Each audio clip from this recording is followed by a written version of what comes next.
founder of an incredible organization here in Atlanta called the Center for Civic Innovation. We got some of our crew here too, yes. The Center for Civic Innovation was created as a community. We were a group of people who got together and said, we want Atlanta to be better. We love our city. And we want so badly for the people who do the work every single day to be the most valued thing that the city has. And how grateful I am to be in exactly a community. I'm a huge fan of CreativeMornings, and I remember when I started to have a phone conversation around, all right, so how does this work? What's the talk gonna be like? And they were like, well, what we do is we give everyone a theme, and they speak on that theme. We have really simple themes. There's courage, and there's hope. And I was like, oh, amazing, what's mine? Muse. And I was like, excuse me? They said Muse. And I was like, all right. So I hung up the phone and I had to Google Muse. I was like, all right, let's figure this thing out. The first thing that came up, you would think it would be the definition, but instead, it is these guys, and although this kind of does look like a Muse concert, it is these guys came up, and I was like, what is this? Who are these people? They want me to talk about these guys?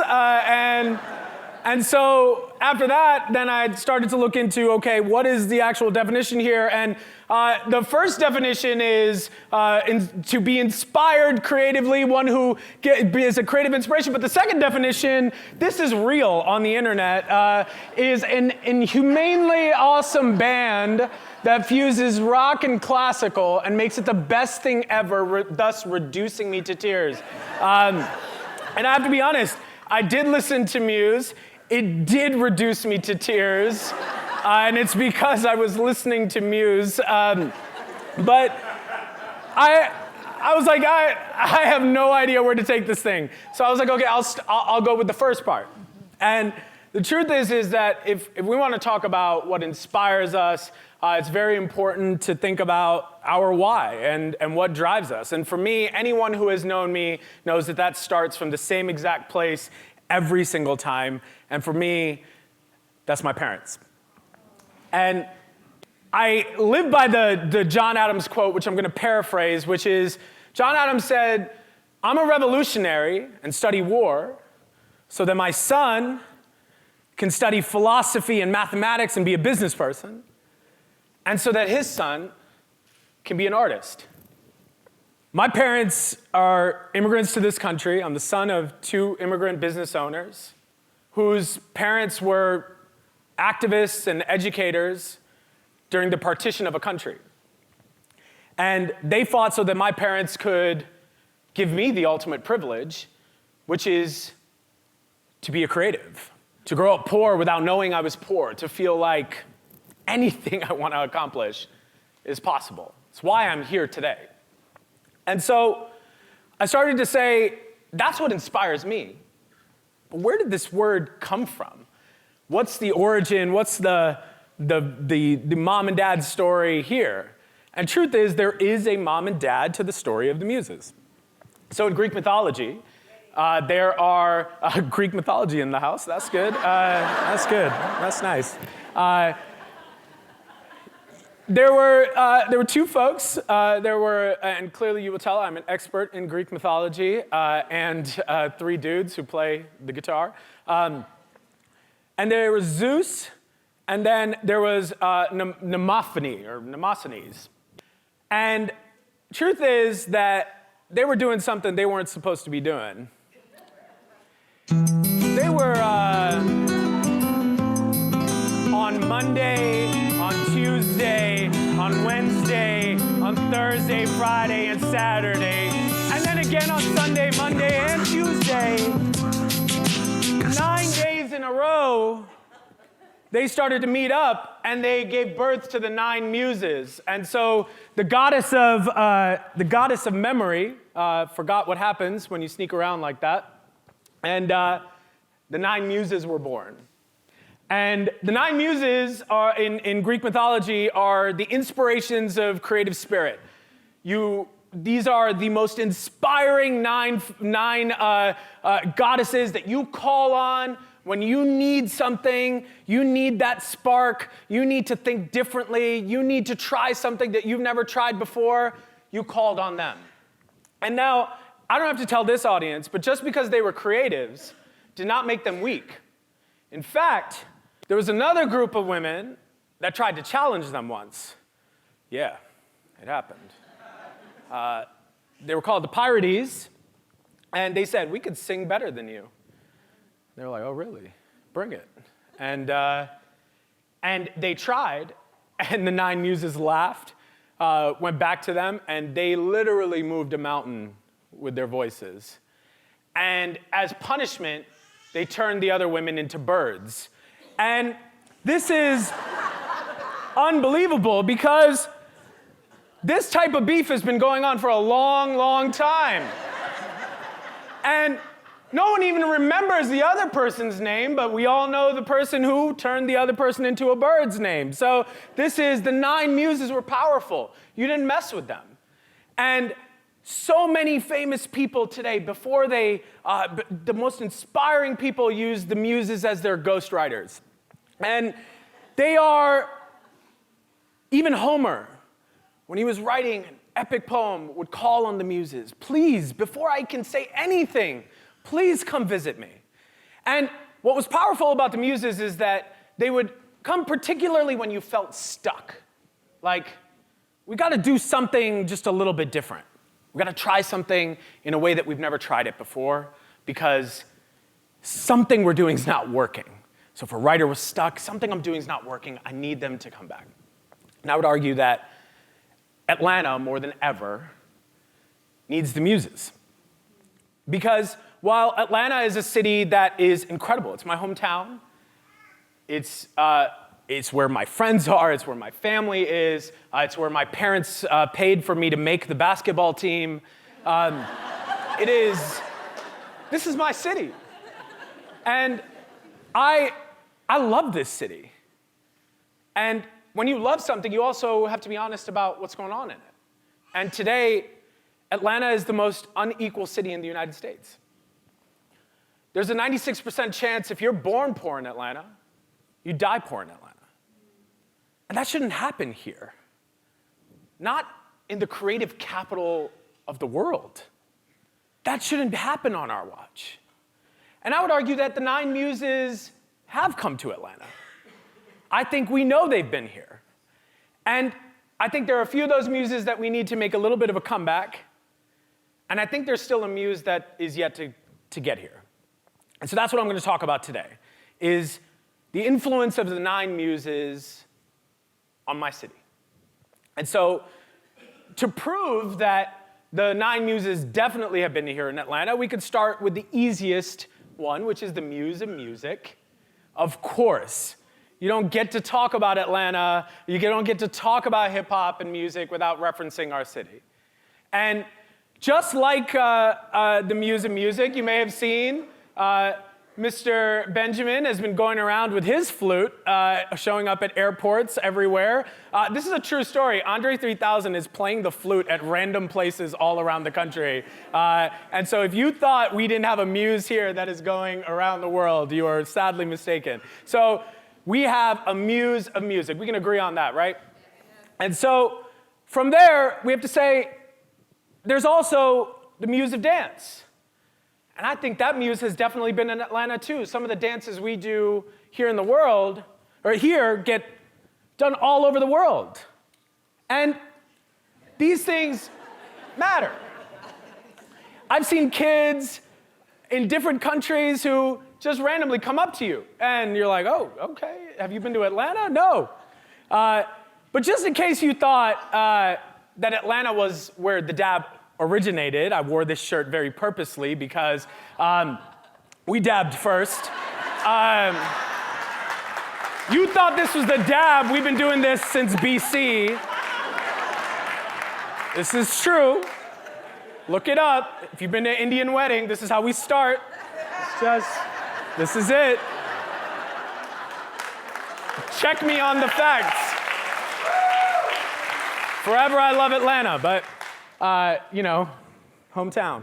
All right. So we dabbed first here. We've influenced dances around the world. But then there was also a muse that, what seems awkward if you were to just say it out loud, that combined sacred poems with agriculture. And you would say, what do those two things have to do with each other? Well, right here in Atlanta, in places where there may not be a grocery store, we may have forgotten about people existing there, even though they have existed there for a long, long time. People said, we're not going to wait. And you watched religious institutions, both formal and informal, come together with people who grow food, who put their hands in the soil, to come together to make sure that nobody in this city is ever without fresh or affordable foods. That happens right in our city. That muse has been here and continues to fight here.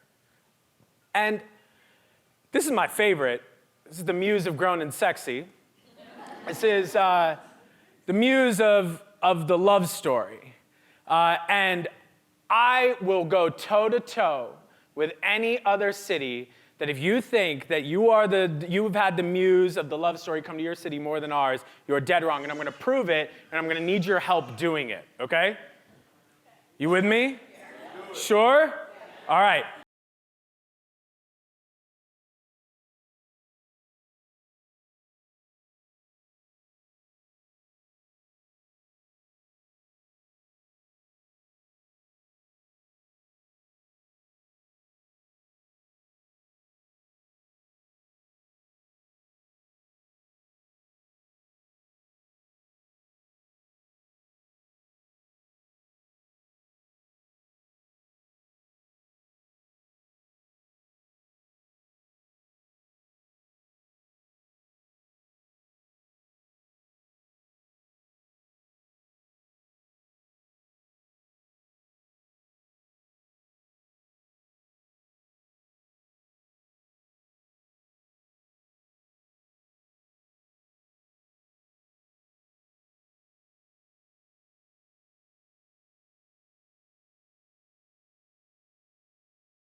Go.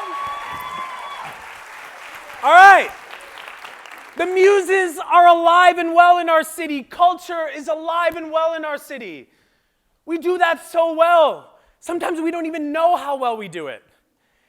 And then we tell our story, who we are, what we fight for. And the head muse was the muse of eloquence, which was a muse who would have to tell that story with honesty, integrity, and power. And Atlanta tells a story to the world. We know that story has happened. And we change street signs to represent that story. But that story isn't always honest.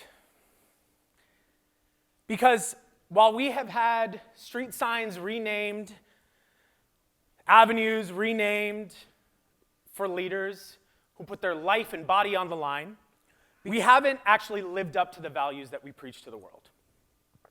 Because less than 30% of people in this city vote.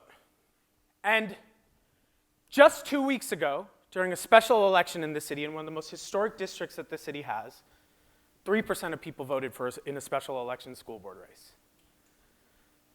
We can't just change our street signs as our story. And some folks say, well, why does it matter? my vote doesn't matter. Doesn't really matter if I get involved. Things are going to happen the way they're going to happen anyway. And this does matter. And in order for us to remember that it matters, we may need to call on the Muse of Tragedy. Because this past election for mayor was decided by 823 votes. That's smaller than most Indian weddings.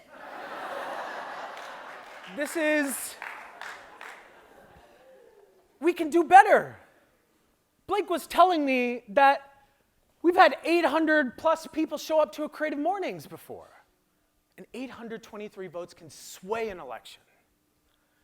And if you think it's not important for us to come together to figure out what it is that we're going to fight for, then maybe this will convince you.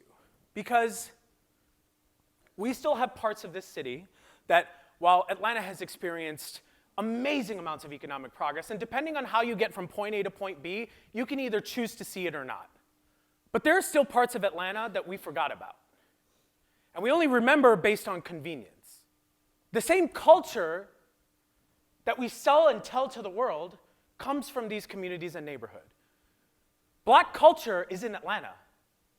People like my parents, who are immigrants to this country, only are allowed to exist in this country because of the struggle of black people. And we have communities in one of the blackest cities in the entire United States that we have just forgotten about. And if you just see this as a blighted home, you're just looking at the outside. You're not remembering what happens on the inside when these things happen. We don't just tear apart homes on the outside, we tear them apart on the inside. And this isn't right. And these are decisions that we consciously make. And so you have to vote. You have to show up. Not for you, but for the reason that you're even allowed to be in the room in the first place. And so, when we think about the tragedy, we have to remember our history. And this city is beautiful. We elected the first black mayor in the American South, in a majority white city at the time. And the platform that he ran on and continued to preach was that we have to make sure our neighborhoods have power. We have to make sure the voices of the people who already live here are heard.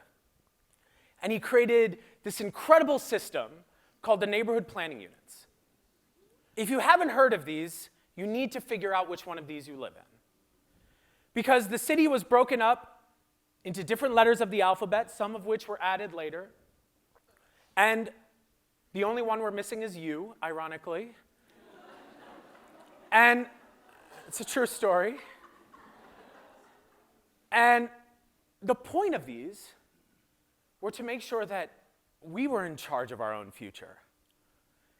It wasn't that other good decisions couldn't be made, but the truth is that the things that are built for us, without us, are not for us. And history has taught us that time and time again. When we think about tragedy and history combined, in 1962, there was an aircraft that left Atlanta to go to France. Air France was just launching here in Atlanta.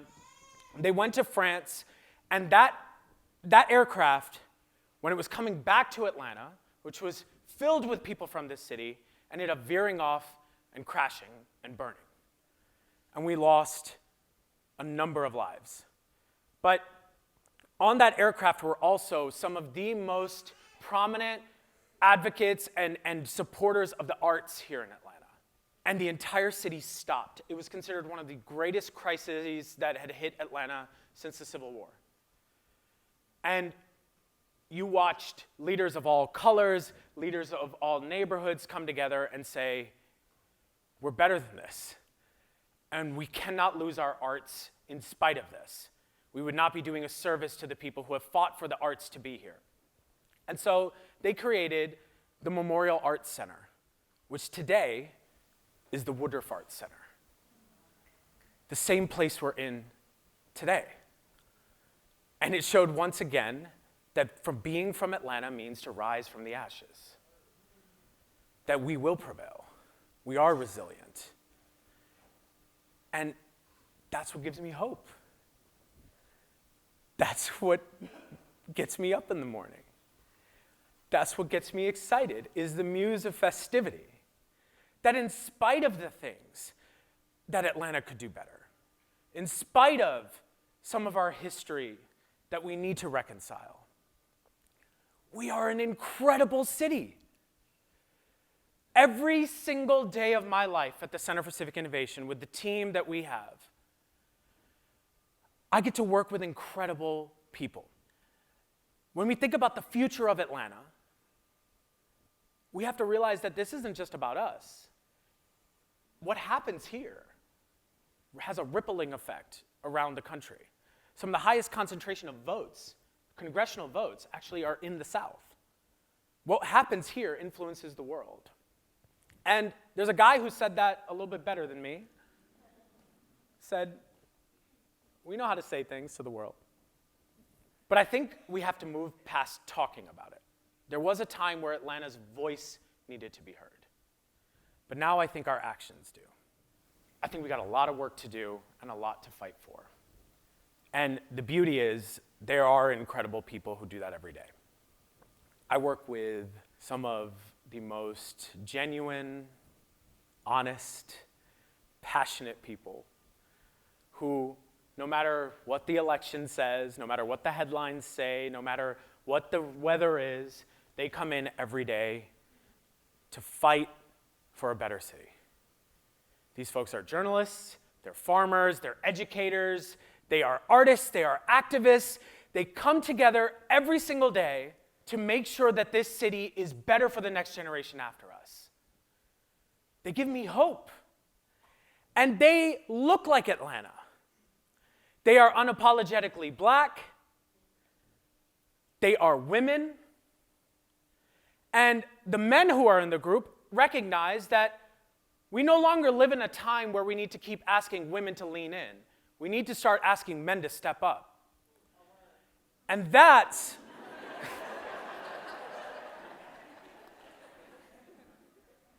how you build an Atlanta that actually looks like Atlanta. And this room is filled with incredible people. And I'm going to ask you to do one more thing with me. So, what's also important about movement building is including creatives in the movement. There's not a single moment in history that has moved mountains like the Nine Muses would do that has happened without a creative. Over the past 5 years, and the Center for Civic Innovation just turned 5, we've had an incredible creative with us at the Center for Civic Innovation. Someone who has injected life, spirit, and most importantly, hope into our work. Today is her last day with the Center for Civic Innovation, but it's because she's going on to be a creative and spread that around the city, which is exactly what creatives do well. If you wouldn't mind, I ask that you join me in congratulating Ms. Dale Bennett for the next phase of her journey.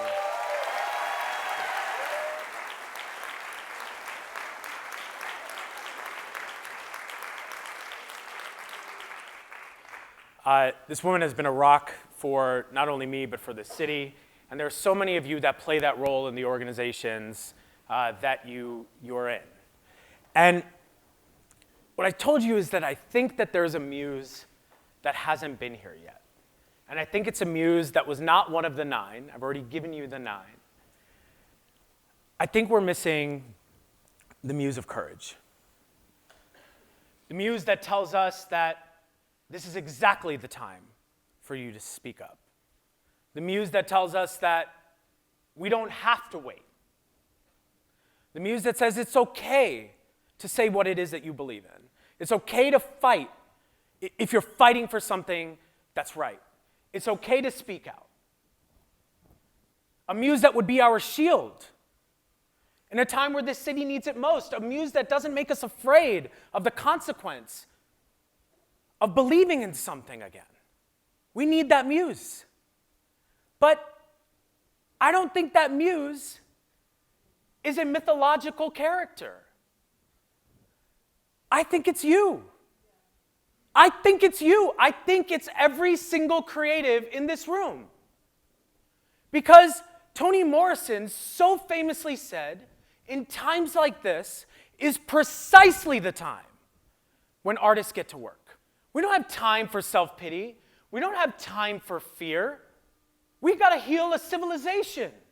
And no one can do that other than you. You are exactly who you've been waiting for. This is what makes me excited about this city. Because if I were to give that muse a name, it would also be Greek. It'd be called Atlanta.